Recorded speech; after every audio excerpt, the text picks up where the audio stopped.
Moja inovacija je vertikalna cevna vodna turbina z diagonalnim gonilnikom. Ta naprava sodi med naprave za izkoriščanje vodne energije.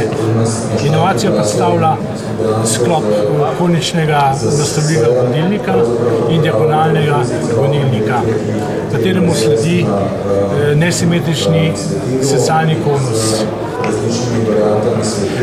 Diagonalna turbina izkorišča vse pridobitve hidravličnih karakteristik in konstrukcijskih posebnosti, ki so se uspešno izkazale pri kompaktnih vertikalnih aksialnih turbinskih agregatih.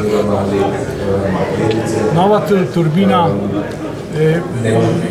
izkazuje prednosti pri izgradnji hidrocentrale, ima krajši čas izgradnje, manjšo strojnico v primerjavi z klasičnim Francisovim turbinskim agregatom in zaradi tega je tudi lahko cenejša.